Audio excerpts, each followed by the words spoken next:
Hello, আপনি এইমাত্র প্রবেশ করলেন রহস্যপত্রের এক গোপন জগতে। এখানে ইতিহাস, রহস্য আর বিজ্ঞান মিল এক নতুন গল্প তৈরি করে। প্রতিটি ভিডিও নিয়ে আসে চমকপ্রদ তথ্য, গভীর বিশ্লেষণ এবং অজানা সত্য। আপনি যদি এখানে নতুন হন তাহলে সাবস্ক্রাইব করুন এবং বেল আইকনটি চালু করুন, কারণ প্রতিটি রহস্যপত্র একটি নতুন রহস্য।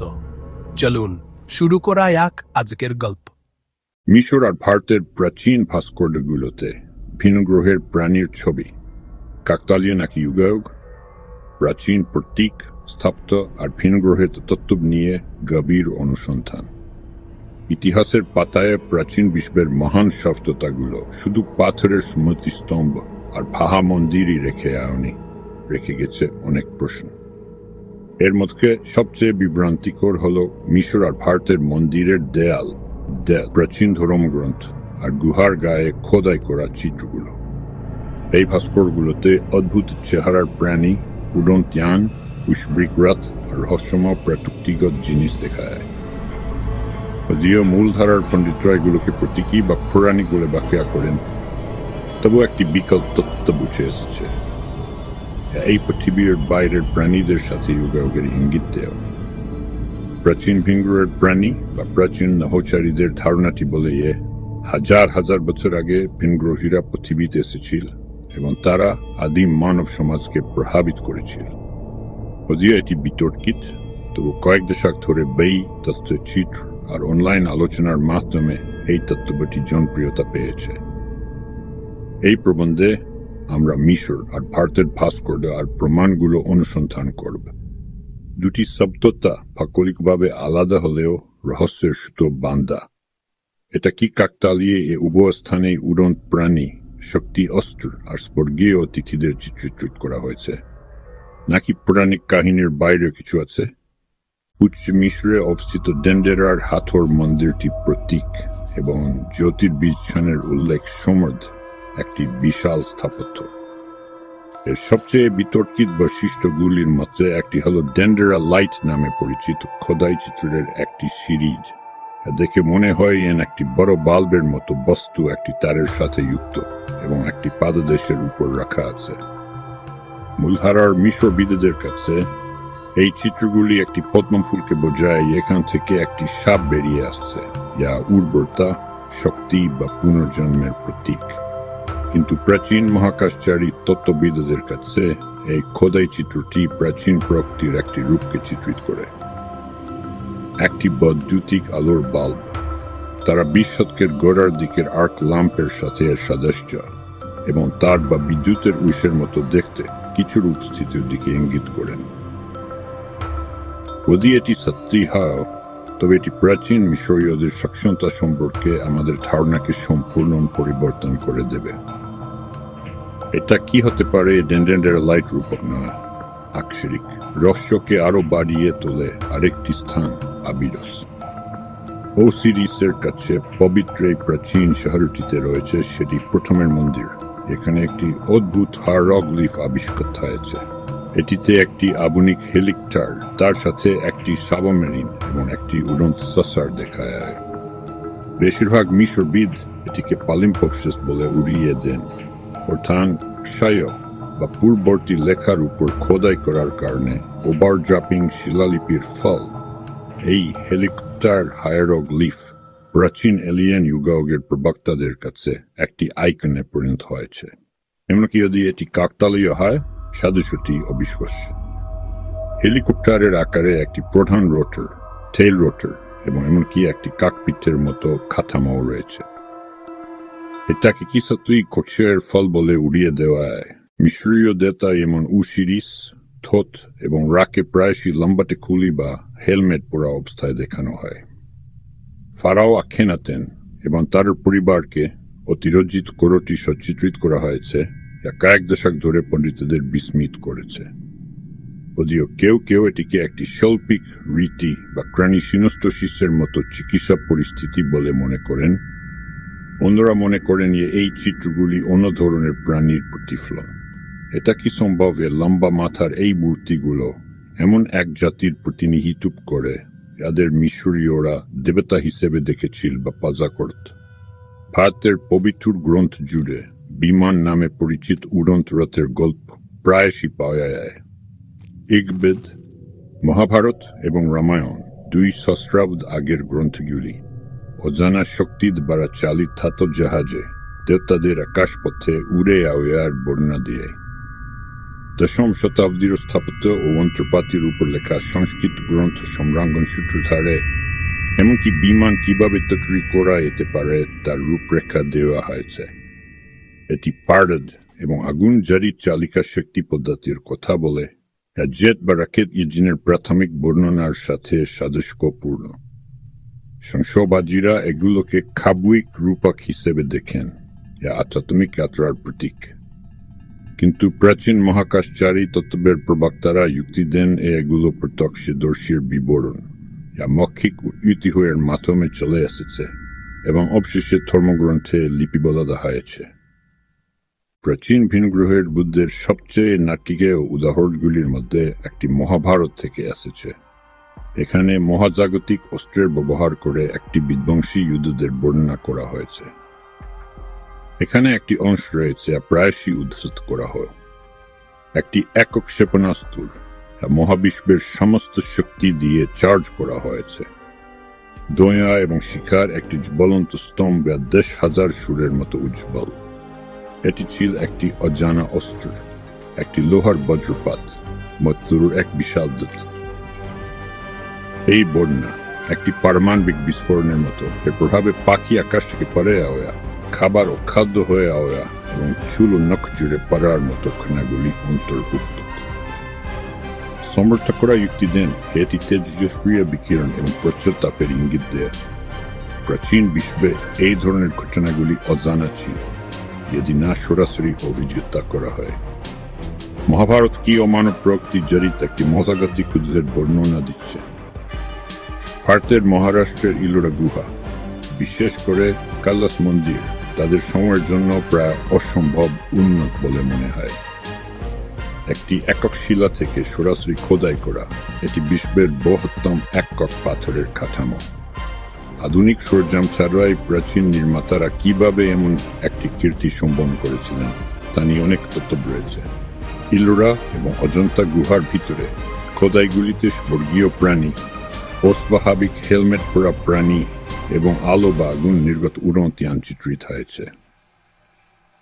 যদিও প্রায়শই একটি ধর্মীয় প্রেক্ষাপটে ব্যাখ্যা করা হয়, এমন দেবতা, দানব বা মহাজাগতিক শক্তির প্রতিনিধিত্ব হিসাবে কিছু গবেষক মনে করেন যে তারা বাস্তব দর্শন বা যুগাযুগের ঘটনাগুলির প্রতিধ্বনি। মিশর আর ভারত দুটো দেশে আকাশের দেবতাদের নিয়ে গল্প বলা হয়। মিশরে রা আর হরাসের মতো দেবতারা সূর্যনেঙ্কায় আকাশ পেরিয়ে উড়ে আন, আর ভারতে ইন্দ্র আর বিষ্ণুর মতো দেবতারা নেমে আসেন তাদের উড়ন্তিয়ান মানে বিমান থেকে। দুটো সংস্কৃতিতে এই দেবদেবীদের কাছে ছিল দারুণ শক্তিশালী অস্ত্র, মহাবিশ্বের ধান, আর বলা হতো তারা উপর থেকে এসেছেন। শুধু এটুকুই নয়, আরো অনেক মিল আছে। দুটো শব্দটাতে বলা হয়েছে এই দেবদেবীরা বংশ আর সৃষ্টির চক শুরু করেছিলেন। দুটো দেশে বিশাল পিরামিড তৈরি করা হয়েছিল, মহাজাগতিক বস্তুর সাথে সামঞ্জস্যপূর্ণ ছিল, আর দুটোতেই এমন শিল্প আর সাহিত্য তৈরি করা হয়েছে দেখে মনে হয় দেবত্ব আর প্রকৃতি মিশে গেছে। তাহলে কি আমরা শুধু মিথের স্বাধীন জম দেখছি, নাকি বাস্তব ঘটনার এক ভাগ করা স্মৃতি? মিশরীয় শিল্পে পদ্ম সৃষ্টি আর ঐশ্বরিক উত্থানকে বোঝায়, এমনটা হিন্দু ধর্ম আর বৌদ্ধ ধর্মেও বোঝায়। তবু দুটোতেই পদ্মকে প্রায়শই এক শক্তি সদৃশ উড়স থেকে বের হতে দেখা যায়, যার সাথে রশ্মি বা সাপ থাকে, যা কেউ কেউ শক্তি হিসেবে ব্যাখ্যা করেন। মিশরের ডেন্ডেরা লাইটের সাথে ভারতের মন্দিরের খোদাই করা চিত্রের তুলনা করুন। এখানে দেবতারা পদ্ম সদৃশ বস্তু ধরে আছেন, যা থেকে আলো বা শক্তি নির্গত হচ্ছে। আমরা কি একই ধারণা দেখছি, ভিন্ন সাংস্কৃতিক দৃষ্টিভঙ্গির মাধ্যমে প্রকাশ পেয়েছে? আধুনিক দেখতে যান, বিশেষ করে হেলিকপ্টারের মতো দেখতে আবিরস হায়ারোগ্লিফগুলো প্রাচীন মহাকাশচারী বিতর্কের মূল ভিত্তি হয়ে উঠেছে। তবে মিশর বিশেষজ্ঞরা বলছেন এগুলো পালিম্পসিস্টের ফল, এখানে এক সেট হায়ারগ্লিফের উপর অন্য সেট খোদাই করা হয়েছিল। প্রথম লেখাটি প্রথম সেটি রাজবকালে তৈরি হয়েছিল, পরে তার ছেলে দ্বিতীয় রামিসেসের সময়ে পরিবর্তন করা হয়। সময়ের সাথে সাথে প্লাস্টার চিরপ্রাপ্ত হয় পূর্ণ খোদাইগুলো প্রকাশ করে এবং এর ফলে এমন কিছু প্রতীক তৈরি হয় যা আধুনিক যন্ত্রপাতির মতো দেখতে লাগে। পণ্ডিতরা ডিজিটাল ভাবে এই স্তরগুলো পুনর্গঠন করেছেন যা তাদের আসল ধর্মীয় অর্থ প্রকাশ করে। যদিও এই বাক্যা শিক্ষাজগতে গ্রহণযোগ্য, হেলিকটার আকতির নিকুট সাদৃশ্য এখনো অনেকে বিদায় ফেলে। এটা কি কাকতালীয় একর ফল, নাকি আমরা আরো গভীর কিছু দেখতে পাচ্ছি না? ডেন্ডেরা লাইট প্রায়শই একটি জেনারেটর দ্বারা চালিত উজ্জ্বল বাল্বের চিত্রণ হিসাবে উল্লেখ করা হোক। এটি এটি এক সাপ বের হওয়া পদ্ম ফুল, প্রাচীন মিশরীয় পুরাণে উর্বরতা, পুনর্জন্ম এবং ঐশ্বরিক শক্তিকে বোঝায়।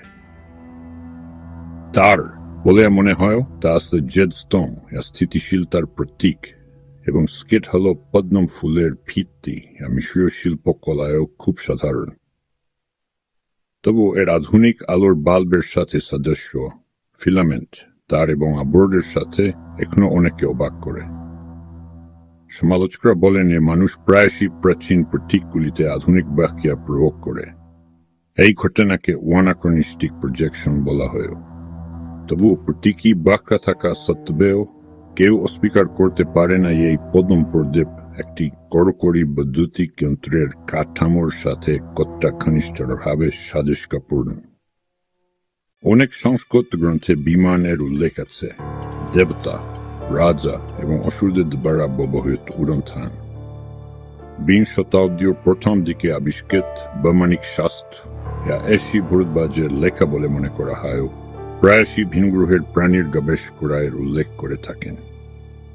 এতে বিমানের প্রকারভেদ, তাদের চালিকা শক্তি এবং ব্যবহৃত উপকরণ সম্পর্কে বর্ণনা করা হয়েছে। তবে পণ্ডিতরা এই গ্রন্থটিকে ৬০ শতকের আগের বলে মনে করেন না এবং বেশিরভাগই এটিকে আধুনিক জালিয়াতি বলে মনে করেন। বিমান প্রকৌশলীরা যারা এর বিষয়বস্তু অধ্যয়ন করেছেন তারা দেখেছেন এর বর্ণনাগুলি বায়ুক্তিবিদ্যা অনুযায়ী অসম্ভব এবং এতে অস্পষ্ট বা পরস্পর বিরোধী পদার্থবিদ্যা রয়েছে। তা সত্ত্বেও মহাভারত এবং রামায়ণের মতো অনেক পুরনো গ্রন্থেও বিমানের উল্লেখ পাওয়া যায়, কয়েক শতাব্দী বা এমনকি সহস্রাব্দ আগে লেখা হয়েছিল। এই প্রাচীন উল্লেখগুলি কাব্যিক এবং ধর্মীয় সুরে লেখা হলেও এতে উড্ডয়ন যান, আকাশ ভ্রমণ এবং আকাশের সাংগঠিক উদ্যোগগুলির বিশদ বর্ণনা রয়েছে দেওয়ার মতো। যদি আক্ষরিক না হয় তাহলে বিবরণের এর ধারাবাহিকতা কেন? প্রাচীন যুগায়ুক্ত তত্ত্বের সমর্থকরা মহাভারতের একটি নির্দিষ্ট অংশের দিকে ইঙ্গিত করেন। এখানে একটি মাত্র অস্ত্রের পুরো সেনাবাহিনীকে নিশ্চিহ্ন করে দেয়, হাতিদের পুড়িয়ে দেয় এবং ব্যাপক পরিবেশগত বিপর্যয় ঘটায়। এটি এত শক্তিশালী একটি অস্ত্র ছিল এটি মুহূর্তের মধ্যে পৃথিবীকে ধ্বংস করতে পারত। একটি লোহার বজ্র, মথুর এক বিশাল দূত। মতদেহগুলো এমনভাবে পুড়ে গিয়েছিল যে তাদের চেনা যাচ্ছিল না, চুল এবং নখ খসে পড়েছিল। কেউ কেউ ঐতিহাসিক পারমাণবিক যুদ্ধ বা ভিন্ন গ্রহের প্রকৃতির প্রমাণ হিসেবে ব্যাখ্যা করেন। স্কেপটিক্স যুক্তি দেন এটি কাব্যিক অতিশক্তি, ব্রহ্মার মতো ঈশ্বরিক অস্ত্রের শক্তি বোঝানোর জন্য পৌরাণিক অতিরঞ্জন। তবু আধুনিক ক্ষুদ্র প্রকৃতির সাথে এর অদ্ভুত মিল একটি ঠান্ডা হয়ে আছে। এই গল্পগুলো কি বাস্তব দীর্ঘ বিস্ময় ঘটনার অস্পষ্টমতি হতে পারে? মিশর আর ভারত দুটো দেশই এমন কিছু স্থাপত্য তৈরি করেছিল যা মহাকাশের নিখুঁত হিসাবের সাথে মিলে যায়। গিজার পিরামিডগুলো দিক নির্ণয়ের জন্য প্রায় নিখুঁতভাবে তৈরি, আর এগুলো ওরিয়ন নক্ষত্রমণ্ডলীর বেল্ট নক্ষত্রগুলোর সাথেও মিলে যায়। ভারতে কোণার্ক আর আমকোর ভাটের মতো মন্দিরগুলো সূর্যের উত্তরায়ণ, দক্ষিণায়ন আর অন্যান্য মহাজাগতিক ঘটনার সাথে সামঞ্জস্যপূর্ণ। এই প্রাচীন সভ্যতাগুলো এত উন্নত জ্যোতির্বিজ্ঞানের স্থান কিভাবে অর্জন করল? একটা উত্তর হলো তারা বহু প্রজন্ম ধরে আকাশের দিকে তাকিয়ে পূর্বাপেক্ষা করেছে। আরেকটা, আরো রহস্যময় উত্তর হলো তাদের শেখানো হয়েছিল এমন কিছু সত্তা দ্বারা যাদের কাছে উন্নতি ছিল।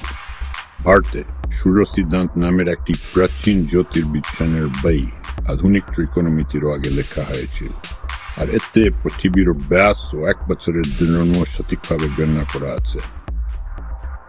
মিশরে আবু সিম্বেলের মতো মন্দিরগুলোর নির্মাণ শৈলী দেখলে বোঝা যায় তারা সূর্যের গতিপথ সম্পর্কে কতটা জানত। বছরের নির্দিষ্ট কিছু দিনে সূর্যের আলো মন্দিরের ভেতরের অংশে প্রবেশ করে। এগুলো কি প্রাচীন প্রতিভার ফল নাকি উত্তরাধিকার সূত্রে পাওয়া জ্ঞান? প্রাচীন খোদাই করা শিল্পকর্মে বারবার দেখা যায় মানুষের মতো দেখতে কিছু মূর্তি, যাদের মাথা বড়, খুলি লম্বা অথবা হেলমেটের মতো কিছু পোড়া। মিশরে থোত, ওসিরিস, এমনকি আখেনাতেনের মতো দেবতাদের মাথার গণ অস্বাভাবিকভাবে লম্বা। ভারতীয় শিল্পকর্মে শিব, বিষ্ণু এবং অন্যান্য দেবতারা টিউব, ডিস্ক বা আগুনের শিখার মতো দেখতে অলঙ্কৃত শিরস্ত্রাণ পরেন।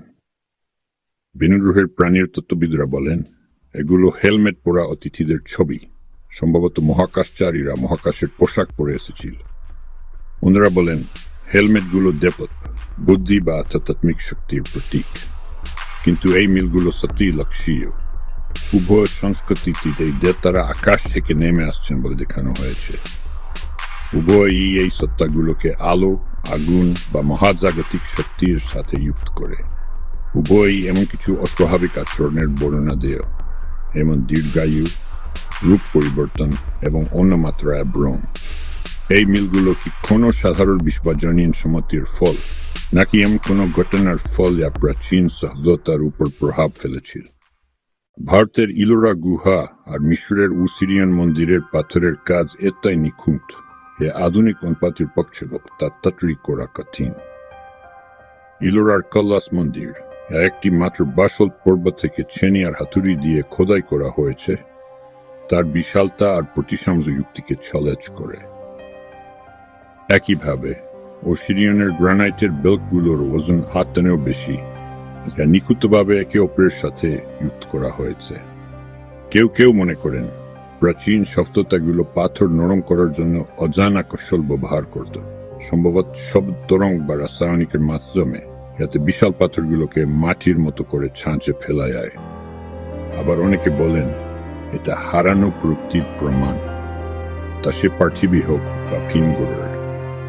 পদ্ধতি যাই হোক না কেন, ফলাফল নিজেই নিজের কথা বলে। হাজার হাজার বছর পরেও আধুনিক প্রকৌশলীরা এই কাঠামো দেখে বিস্মিত হন। ভারত আর মিশরি একমাত্র সংস্কৃতি না, এখানে নক্ষত্র থেকে আসা দেবতাদের নিয়ে কিংবদন্তি আছে। সারা বিশ্বে মায়ান থেকে সুমেরীয়, আদিবাসী অস্ট্রেলিয়ান থেকে নেটিভ আমেরিকান হোপি পর্যন্ত গল্পগুলো আকাশচারী মানুষ, উড়ন্ত যানে দেবতা এবং মানব জাতিকে দানকারী শিক্ষকদের কথা বলে। সুমেরীয় আনুনাকিরা অগ্নিম জাহাজে করে স্বর্গ থেকে নেমে এসেছিলেন। মালির ডগন জনগোষ্ঠী সিরিয়াস নক্ষত্রমণ্ডলের সঠিক বর্ণনা দিয়েছিল টেলিস্কোপ আবিষ্কারের অনেক আগেই। বলিভিয়ার টিয়াহুয়ানাকুতে পুমা পুঙ্কুর মেগালিথগুলো অন্তরের মতো নির্ভুলভাবে কাটা হয়েছে। এগুলো কি শুধুই মিথ নাকি উন্নত, সম্ভবত অমানব বুদ্ধিমত্তার সাথে যোগাযোগের প্রতিফলন? কেউ কেউ বিশ্বাস করেন প্রাচীন সভ্যতাগুলো একসময় একটি ভুলে যাওয়া বৈশ্বিক সংস্কৃতির সাথে যুক্ত ছিল, সম্ভবত উন্নত প্রযুক্তি বা ভিন গ্রহের প্রাণীদের সাহায্য নিয়ে। পিরামিড, মেগালিথ এবং মহাজাগতিক প্রতীক সব জায়গায় দেখা যায়, এমনকি ইস্টার আইল্যান্ডের মতো দূরবর্তী দ্বীপগুলোতেও। এটা কি হতে পারে হাজার হাজার বছর আগে মানবজাতির মহাবিশ্ব সম্পর্কে অনেক বেশি উন্নত ধারণা ছিল এবং সেই খান হারিয়ে গিয়েছিল, ছড়িয়ে ছিটিয়ে গিয়েছিল অথবা দমন করা হয়েছিল? মিশর আর ভারত হয়তো এই ধান্দার সবচেয়ে স্পষ্ট অংশগুলো ধরে রেখেছে। মিশর ও ভারতের খোদাই করা চিত্রগুলো আজও বিস্ময় ও বিতর্কের জন্ম দেয়।